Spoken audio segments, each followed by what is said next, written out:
कक्षा 9 के विद्यार्थियों के लिए अब अगले अध्याय की बात करते हैं, जिसमें हमें पढ़ना है निर्देशांक ज्यामिति। प्यारे बच्चों, कक्षा 6 से आप संख्या रेखा पर संख्याओं को कैसे प्रदर्शित करते हैं यह दिखाना सीख चुके हैं। संख्या रेखाओं पर जब हमें संख्या दिखानी होती है, प्रदर्शित करनी होती है, तो हम क्या करते हैं, एक काल्पनिक रेखा खींचते हैं और किसी बिंदु पर हम सेट करते हैं कि ये हमारा शून्य है, यानी मूल बिंदु है, जहाँ से हम दाईं तरफ की संख्याओं को समान दूरी पर, इसको 1, इसे 2, इसे 3 कहते हैं, तो बाईं तरफ को ऋण 1, ऋण 2, ऋण 3 कहते हैं। दकार्ते ने, एक मैथमेटिशियन हुए हैं दकार्ते, उन्होंने किसी तल पर, अब देखिए आपके सामने जो एक ग्राफ पेपर है एक तल के जैसा है, किसी तल में किसी भी बिंदु की स्थिति को दर्शाने के लिए दो संख्याओं का प्रयोग किया। उन्होंने क्या किया कि तल को इस प्रकार से एक रेखा, संख्या रेखा की तरह खींच के, दूसरी रेखा इसके ठीक लंबवत, जहाँ पर मैंने आपको बताया शून्य, वहाँ से इस रेखा के ठीक एक लंबवत एक और रेखा खींची। तो इस प्रकार उन्होंने पूरे तल को कितने भागों में बांट दिया, 4 भागों में बांट दिया। संख्या रेखा में तो हमने सीधे एक यही रेखा खींची, उन्होंने एक रेखा ये खींची, दूसरी इसके लंबवत रेखा खींची। तो कुल मिलाकर ये जो पूरा आपका ग्राफ का पेपर दिख रहा था एक तल जैसा, इस तल को उन्होंने 2 लंबवत रेखाओं के द्वारा, देखो यह रेखा और यह रेखा एक दूसरे को 90 अंश के कोण पे काट रही हैं, तो ये दोनों लंबवत रेखाएं हैं। इन 2 लंबवत रेखाओं के द्वारा इस तल को 4 भागों में उन्होंने बांटा। इसको कहा प्रथम भाग को प्रथम चतुर्थांश, इसको कहा द्वितीय चतुर्थांश, इसको कहा तृतीय चतुर्थांश और इसका नाम कहा चतुर्थ चतुर्थांश। अब इस तल में बहुत सारे बिंदु हैं। उन बिंदुओं की स्थिति को दर्शाने के लिए मूल बिंदु से उनकी दूरी नापी गई, एक इस रेखा की तरफ, इधर को है तो धन, इधर को है तो ऋण, एक इस रेखा के लिए भी, ऊपर को है तो धन, नीचे को है तो ऋण। तो संख्या रेखा पर तो हम समान दूरी पर संख्याओं को दिखाते हैं, लेकिन यहाँ पर हम किसी बिंदु को 2 तरफ पर उसकी दूरी हम नापेंगे, एक इस लाइन पर और एक इस लाइन पर।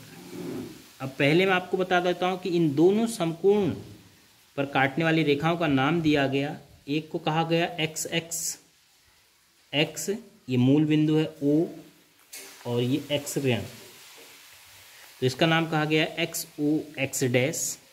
इसका नाम कहा गया वाई O वाई डैश। इसको हम शॉर्ट फॉर्म में एक्स अक्ष भी कहते हैं और इस रेखा का नाम वाई अक्ष कहते हैं। तो आपके पास 2 शब्द और आगे, एक एक्स अक्ष, इसका नाम हम कहेंगे यहाँ से लेकर यहाँ तक, इस रेखा को एक्स अक्ष, और इसको कहेंगे वाई अक्ष। तो इसके बाद अब किसी भी बिंदु की अगर हम स्थिति की बात करें, जैसे हम माना एक यह बिंदु देख लेते हैं। ग्राफ पेपर मैंने इसलिए लिया क्योंकि इसमें समझना और समझाना थोड़ा सा आसान है। इस बिंदु की बात करता हूँ, आपको दिख रहा होगा। तो अगर मैं इस बिंदु की स्थिति बताऊं कि यह बिंदु कहाँ पर है, तो उसकी दूरी इस मूल बिंदु से ली जाएगी, इधर की तरफ और इधर की तरफ। चूँकि यह बिंदु प्रथम चतुर्थांश में है, तो अब मैं कहाँ से, देखो O से कहाँ की ओर जाऊँगा, इधर की ओर जाऊँगा, तो यहाँ पे पड़ेगा ये। तो मैं ये गया, अभी नहीं मिला बिंदु, इस लाइन में मिला है ये। तो यहाँ से लेकर यहाँ तक की दूरी 1 है, यहाँ से लेकर यहाँ तक की दूरी भी 1 है, यहाँ से लेकर यहाँ तक की भी दूरी 1 है। तो O से लेकर यहाँ तक की कुल दूरी कितनी हो गई, 2। और ऐसे ही जब मैं ऊपर को जाऊँगा वाई एक्स की तरफ, 1 2 3 पर मिल रहा है। तो इस बिंदु को हमने प्रदर्शित कर दिया, इसके बगल में लिख दिया 2,3। अब ये 2,3 क्या लिखा ये हमने समझना है। 2,3 का मतलब हुआ कि जो ये बिंदु है यह मूल बिंदु से x अक्ष की तरफ 2 दूरी पर है और y अक्ष की तरफ 3 दूरी पर है। तो 2 का मतलब अगर सेंटीमीटर में होगा तो 2 सेंटीमीटर, चूँकि हम ग्राफ में सेंटीमीटर ग्राफ ले रहे हैं तो 1-1 सेंटीमीटर के खाने हैं बड़े वाले, तो 3 सेंटीमीटर यहाँ से यहाँ तक की दूरी है। लेकिन यहाँ पर हम इसको सेंटीमीटर या मीटर नहीं लिखते हैं, केवल इकाई के रूप में हम मानते हैं कि यह बिंदु जो है x अक्ष की तरफ 2 इकाई पर और y अक्ष की तरफ 3 इकाई पर है। तो हमेशा पहली जो संख्या होगी वह x अक्ष के लिए लिखी जाएगी, दूसरी संख्या वह y अक्ष की दूरी के लिए लिखी जाएगी। तो अब माना मैं कोई एक और बिंदु लेता हूँ। अब जैसे एक इस बिंदु की बात करते हैं, ये बिंदु मैंने ले लिया, ये, क्योंकि इस तल में बहुत सारे बिंदु हैं। अब इस बिंदु को प्रदर्शित करने के लिए हम क्या लिखेंगे, कौन सी संख्या लिखेंगे?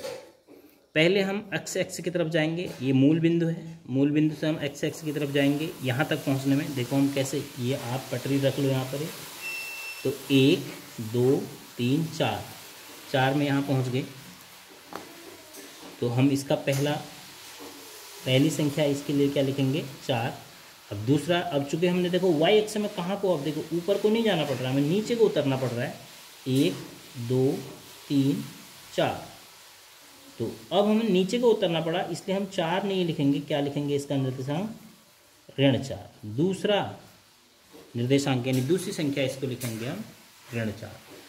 तो ये ऋण से यह पता चल रहा है कि जो ये बिंदु है मूल बिंदु से y अक्ष में नीचे की तरफ है, और इस 4 से ये पता चल रहा है, पहले 4 से, कि यह जो बिंदु है मूल बिंदु से x अक्ष में दाईं तरफ है।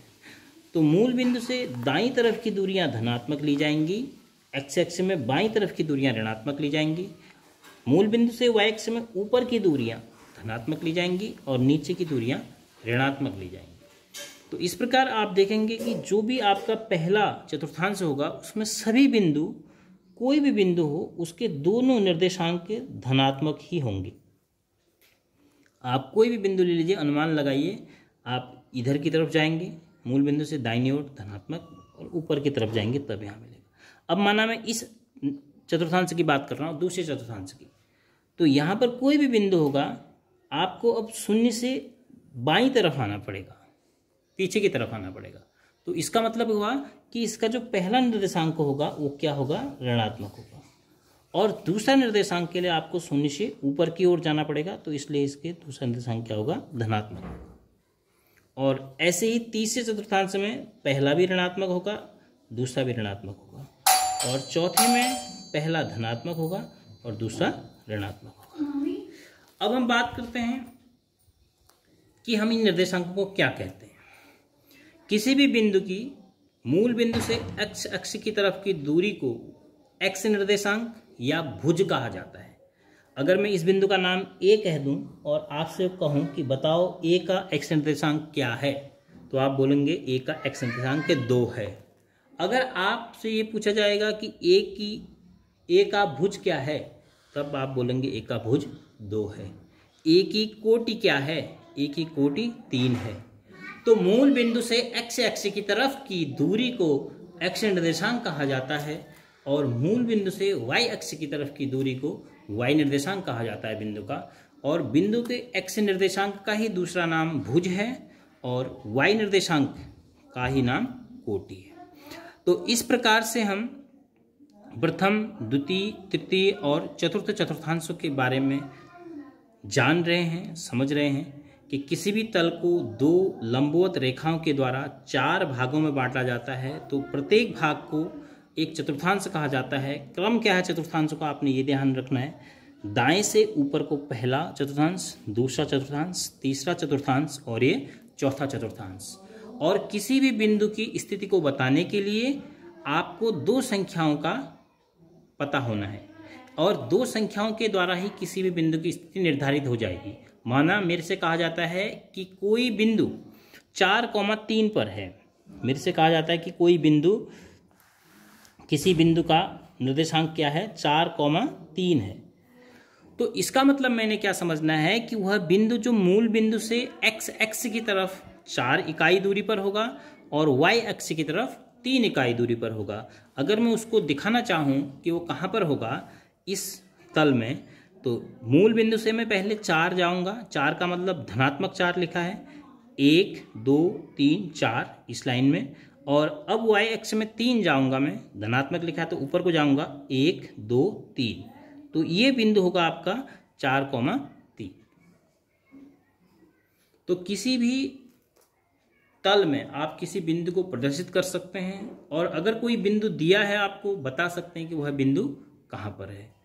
तो इस प्रकार से ये कार्तीय तल का एक छोटा सा परिचय है।